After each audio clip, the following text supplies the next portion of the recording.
Et salut à toi, bienvenue dans ce nouvel épisode du podcast Nourris ta santé. Aujourd'hui, c'est l'épisode numéro 36.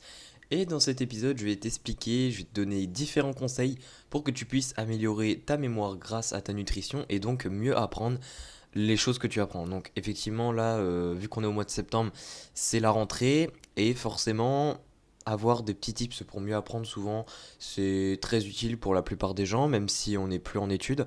Donc je vais te donner différents points, à savoir que certains points en fait sont clairement des choses que normalement on devrait tous suivre, mais sauf qu'on ne le fait pas actuellement parce que notre nutrition n'est pas assez qualitative. Donc sans plus tarder, je vais commencer déjà par dire une base qui est très importante. Les informations que je vais donner dans cet épisode de podcast ne vont pas valoir au niveau des bénéfices sur la mémoire, un bon sommeil et puis une stimulation régulière du cerveau. Concrètement, le sommeil, j'ai pas besoin de le dire, je pense, est super important pour la fonction de notre cerveau. Et évidemment, stimuler régulièrement son cerveau est très important pour avoir une bonne mémoire. On peut pas avoir une bonne mémoire juste en faisant des activités de consommation sans, on va dire, l'utiliser correctement. Bref, parenthèse fermée, je vais commencer maintenant directement avec les tips nutrition, quels nutriments faut-il privilégier, etc. Donc, le premier nutriment qu'il faut privilégier, ça va être la vitamine B12. Alors, la vitamine B12, comme tu le sais déjà, c'est une vitamine qui pose souvent problème chez les végétariens et d'autant plus les véganes, puisque les sources les plus riches en vitamine B12 sont les sources animales. La vitamine B12, elle, ce qu'elle permet de faire, en fait, elle permet de synthétiser une molécule qui s'appelle la méthylcobalamine, qui est une forme en fait de coenzyme de la vitamine B12. Et cette dernière, en fait, elle permet de protéger les cellules du cerveau contre justement la toxicité du glutamate, qui est en fait le glutamate, c'est un des neurotransmetteurs du cerveau. Mais le problème étant que souvent on peut en avoir de trop et il peut amener en fait à des problèmes cérébraux quand il est en trop forte quantité. Donc en fait c'est ce qu'on appelle un neurotransmetteur qui est relié aux synapses excitatrices, dont je vais parler un petit peu plus précisément après. Donc la vitamine B12 aussi, donc il y a certaines études, on ne sait pas encore exactement les mécanismes, mais elle aiderait à améliorer la qualité du sommeil tout en pouvant diminuer, enfin tout en diminuant la quantité du sommeil, c'est-à-dire en fait qu'elle te permet entre guillemets d'avoir les mêmes bénéfices en dormant, mais en dormant moins, mais en dormant mieux. Donc ça peut avoir un atout aussi pour la mémoire parce que généralement les gens ne dorment pas assez. Donc avoir suffisamment de B12, apparemment ça pourrait améliorer la qualité du sommeil. Encore une fois ici, là le conseil que je donne par rapport à la qualité du sommeil et la vitamine B12, il n'est pas totalement fondé, ça nécessiterait davantage de travail. Et du coup, bah, évidemment, si ça améliore la qualité du sommeil, pour rappel, hein, le sommeil c'est clairement quelque chose qui est nécessaire pour avoir une bonne mémoire, puisque sans sommeil, on ne récupère pas et notre cerveau n'a pas le temps, on va dire, de récupérer, de traiter les informations. Donc ça, c'est primordial, pas besoin de le rappeler. Prochaine, donc vitamine B12, avant de passer à la prochaine, ça se trouve dans les sources animales principalement, notamment les viandes. Donc ici, pas besoin de vraiment donner de sources. Après, ça se trouve aussi dans les sources animales, pas forcément les viandes, mais plutôt les produits laitiers, comme les œufs, etc. Mais par contre, pour les véganes, ça va vite poser problème, cette vitamine, pour ce qui est d'en avoir en de bonnes quantités. La prochaine vitamine que je voudrais parler, c'est la vitamine B6. Alors la vitamine B6 est aussi connue souvent sous le nom de la pyridoxine, même si c'est que l'une des principales formes de la vitamine B6. Cette vitamine B6, en fait, elle est essentielle pour la fabrication de neurotransmetteurs. Donc, ce sont les neurotransmetteurs, pour rappel, parce que je ne l'ai pas dit, ce sont les molécules, en fait, qui permettent... ce sont un peu les messagers, en fait, entre les neurones. Ce sont eux qui permettent de transmettre les informations de neurone en neurone, plutôt, et donc de fonctionner correctement, tout simplement. Et la vitamine B6 est notamment très importante pour la synthèse de la sérotonine. Donc la sérotonine, c'est, je pense, un neurotransmetteur que tu connais de nom. Il est souvent connu de dire que la sérotonine est principalement sécrétée dans les intestins. Et bien en fait cette sérotonine effectivement est produite grâce en partie à la pyridoxine puisque la pyridoxine permet de convertir le tryptophane qui est un acide aminé essentiel en sérotonine puisque le tryptophane est tout simplement le précurseur qu'on appelle, c'est-à-dire la molécule qui permet en fait la synthèse de l'autre molécule de la sérotonine. Donc ça déjà c'est un premier point, c'est-à-dire que sans vitamine B6, si on n'en aurait pas du tout, le tryptophane ne pourrait pas se convertir en sérotonine et donc ça poserait déjà un gros problème parce que la sérotonine en elle-même en fait ne se trouve pas vraiment dans l'alimentation, à part en toute petite dose dans les kiwis. Mais souvent en fait quasiment toute la sérotonine on la produit par nous-mêmes grâce à d'autres molécules. Également la vitamine B6 permet de renforcer les synapses, donc c'est ce qu'on appelle la plasticité synaptique dans le milieu neurologique. Donc tout ça, le fait que la sérotonine, en fait la sérotonine déjà participe au meilleur sommeil. Ça je l'ai pas dit, mais le fait qu'elle participe à la fabrication de la sérotonine va permettre forcément d'avoir un meilleur sommeil, puisque la sérotonine est elle-même le précurseur de la mélatonine qui est plus connue sous le nom de l'hormone du sommeil. Je pense que tu connais la mélatonine parce que pas mal de gens en prennent par exemple en gélule. C'est clairement une hormone en fait qui est nécessaire, que l'on produit pour dormir justement. Donc on se doute très bien du coup que la vitamine B6 est très importante et également pour le sommeil. Et donc elle permet aussi une meilleure concentration forcément, parce que si on dort mieux, on est plus concentré le lendemain. Donc c'est pour ça que cette vitamine, on l'associe plutôt à la mémoire à long terme, puisque tout ce qui est concentration, etc., c'est très très... Bon, évidemment, c'est important pour la mémoire à court terme, mais c'est davantage important pour la mémoire à long terme. Parce que si on n'est pas concentré, on ne retient pas les infos. Donc forcément, ça a son importance. Donc la vitamine B6, dans les meilleures sources, alors tu les trouves dans tout ce qui est légumineuse, également dans tout ce qui est féculent, dans tout ce qui est graines, en fait, tu trouves des vitamines, enfin des vitamines B en des quantités intéressantes. Tu as également la fameuse banane qui est une bonne aussi source de pyridoxine. Voilà. Après, si tu veux aller plus loin vraiment dans les sources de chaque vitamine, pour aller vraiment en détail pour chaque groupe alimentaire, etc., je t'invite à cliquer dans la description pour aller voir en fait ma base de données BDO qui regroupe tout simplement plein d'aliments avec tous les détails sur chaque nutriment qu'ils possèdent.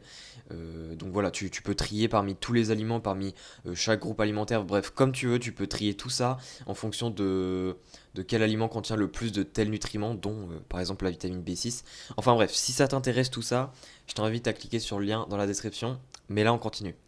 Donc le prochain nutriment, ça va être la choline. La choline, j'en ai déjà parlé plusieurs fois. C'est un nutriment, je trouve qu'on parle pas assez. Il n'est pas considéré comme essentiel, contrairement à la vitamine B12 et B6 déjà qu'on a parlé. Mais pourtant, c'est super important parce que la choline est tout simplement nécessaire pour fabriquer de l'acétylcholine, qui est l'un des neurotransmetteurs les plus importants dans notre corps. Donc, euh, donc en fait, cette choline, elle est déjà, enfin, il n'y a même pas besoin de le dire, mais déjà, vu que c'est l'un des deux composants de l'acétylcholine, tu te doutes forcément qu'elle est super importante pour sa production, surtout que l'acétylcholine plutôt est le neurotransmetteur qui est le plus présent dans le corps pour ce qui est des neurotransmetteurs excitateurs. Donc tout ce qui est lié aux synapses excitatrices, c'est-à-dire qui ont une action stimulante sur le corps. Si tu es sportif, c'est encore plus important. J'ai déjà parlé de tout ça dans des posts Instagram notamment. Je t'invite à me suivre d'ailleurs, c'est toujours pas fait. Parce que la choline, en fait, l'acétylcholine plutôt, participe à la jonction neuromusculaire au niveau du recrutement des fibres musculaires. Donc ça la rend super importante pour la force, parce qu'évidemment, plus on recrute de fibres musculaires et plus on fait de force, tout simplement. Donc voilà, au niveau des sources, la choline, j'ai pas grand chose à dire en plus, ça suffit très clairement de dire ça pour que ça soit essentiel. La choline, comme la vitamine B12, on la trouve surtout dans les sources animales. Donc voilà, les sources sont très similaires à la vitamine B12 pour ce qui est de la choline. Ensuite, on en arrive à une autre vitamine, c'est la vitamine K. Donc la vitamine K, il en existe plusieurs formes. Donc il y a la phyloquinone et il y a les ménaquinones. Donc la phyloquinone, c'est vraiment la source végétale que l'on trouve dans certains légumes, comme par exemple le chou, etc. La ménaquinone, donc il y en a plusieurs sous-sortes. Il y a la ménaquinone 8, la ménaquinone 9, 12, etc. Celles-là, on les trouve plutôt dans notre propre corps, puisque effectivement, on synthétise de la vitamine K dans nos intestins, même si la ménaquinone est très hydrophobe.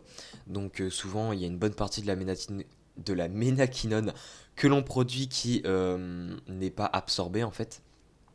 Enfin bref, la vitamine K est super importante. Et là, avec déjà ce que je t'ai expliqué par rapport à la ménaquinone, c'est-à-dire la vitamine K2, C'est super important déjà pour avoir de bons taux de vitamine K, je le dis directement avant de parler de pourquoi elle est importante, d'avoir une bonne santé intestinale, c'est-à-dire d'avoir une bonne digestion et de pas manger, on va pas se mentir, de pas manger des aliments horribles. Donc ça déjà c'est le premier point. Au niveau de la vitamine K, qu'est-ce qu'elle le fait en fait concrètement d'intéressant par rapport à la mémoire, par rapport à l'apprentissage? Et bien en fait la vitamine K elle permet déjà la limitation de l'augmentation de la céramide dans l'hippocampe. Donc l'hippocampe, je parle pas de l'animal, je parle bien de l'une des structures qui composent notre cerveau. En fait la céramide c'est une molécule qui en fait est pro-apoptose qu'on appelle, c'est-à-dire qu'elle, enfin, et qui est pro-apoptose déjà en grande quantité, hein, ça veut pas dire qu'elle est mauvaise en petite quantité, mais elle est pro-apoptose en grosse quantité. Et qu'est-ce que c'est que l'apoptose? C'est tout simplement la mort programmée des cellules. Ça veut dire que si cette molécule-là, la vitamine K, n'était pas là pour la contrer et qu'on en aurait en grande quantité, eh bien nos neurones en fait mourraient bien plus rapidement que ce qu'ils ne devraient. Donc effectivement, ça poserait clairement problème, parce que surtout que les neurones, ce sont des cellules qui ne se renouvellent pas. Enfin, le débat est encore ouvert hein, au niveau de est-ce que les neurones se renouvellent ou pas. Euh, mais ça poserait de toute façon, dans tous les cas, problème. La vitamine K, elle ne sert pas qu'à ça. Bon, déjà, la céramide, pour mettre le point, c'est pas une molécule méchante, hein. C'est une molécule qui permet en fait la croissance des neurones. Elle permet la croissance des molécules, mais comme toute chose plutôt, il faut un équilibre parce que trop de céramide, ça va justement à l'encontre de ça et ça va inciter la mort en fait de ces cellules. Donc la vitamine K, comme je disais, elle a un autre rôle, elle joue dans la potentialisation à long terme, comme on appelle, qui est en fait tout simplement un processus qui permet de renforcer les synapses. Donc la vitamine K, en d'autres termes, elle a vraiment un rôle préventif en empêchant les problèmes cérébraux prématurés, justement, liés à la proapoptose. Et elle permet également, du coup, la liaison entre les synapses, grâce à la potentialisation à long terme. Donc, concrètement, la vitamine K, c'est un petit peu un gardien du cerveau. Si tu en consommes en de bonne quantité, à long terme, tu vas éviter les problèmes, les pathologies cérébrales. Donc, c'est pour ça que c'est super important que tu en aies de bons taux. Parce que la vitamine K, souvent, quand on parle du cerveau, on parle des vitamines B, il n'y a pas trop de problème. Mais la vitamine K, j'ai jamais vraiment entendu parler. Ensuite, prochain nutriment, ça va être le magnésium. Alors le magnésium, lui, c'est un nutriment que quasiment tout le monde est en carence. C'est un truc de ouf. Donc ça n'arrange clairement pas les choses pour la mémoire. Il faut savoir que le magnésium, lui, permet une très très bonne communication entre les neurones via les synapses. Le magnésium, en fait, lui, il est corrélé justement aux récepteurs NMDA, qu'on appelle ça, qui ont un rôle essentiel justement dans la transmission d'informations depuis les synapses. Donc c'est pour ça qu'il est super important pour la communication entre les neurones. Et ça fait de lui en fait un nutriment aussi bien essentiel pour la mémoire à court terme qu'à long terme. Donc concrètement, pour aller plus loin, il a un rôle essentiel dans ce qu'on appelle le stockage et dans la consolidation des informations que l'on apprend. Donc en gros dans deux tiers des différents mécanismes de la mémoire. Donc, euh, donc en fait ça rend le magnésium important pour la structure même en fait des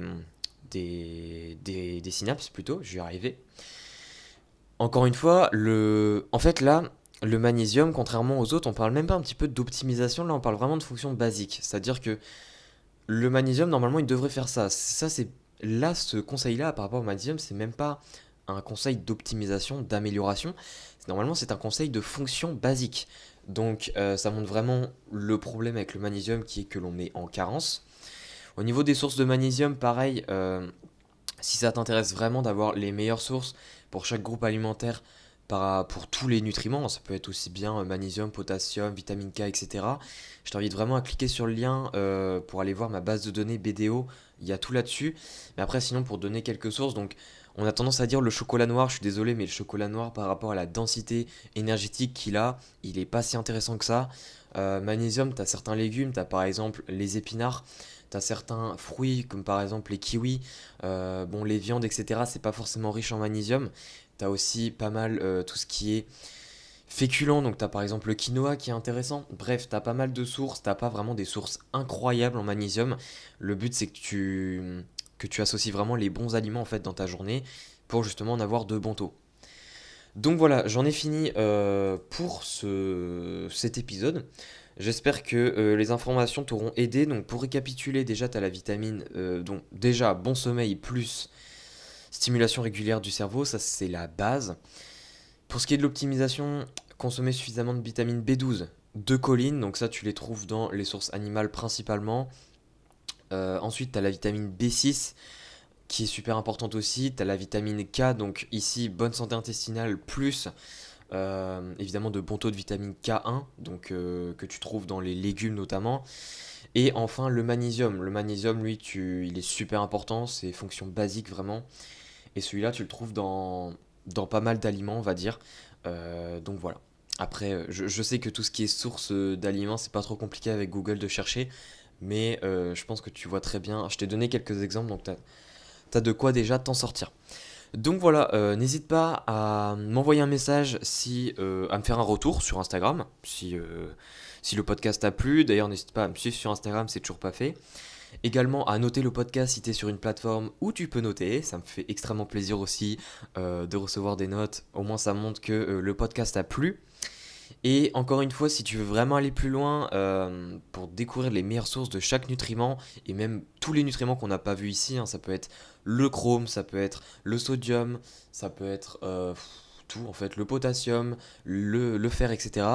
Eh bien, je t'invite vraiment à aller voir au moins la base de données, à aller voir à quoi t'attendre si ça t'intéresse pour vraiment aller plus loin dans ton alimentation sans suivi alimentaire, mais tu verras que en plus de la base de données en elle-même, il y a plein d'outils à côté. Ça te permet de calculer tes besoins par jour, de calculer en fonction de ton objectif le déficit calorique que tu devrais avoir dans la journée.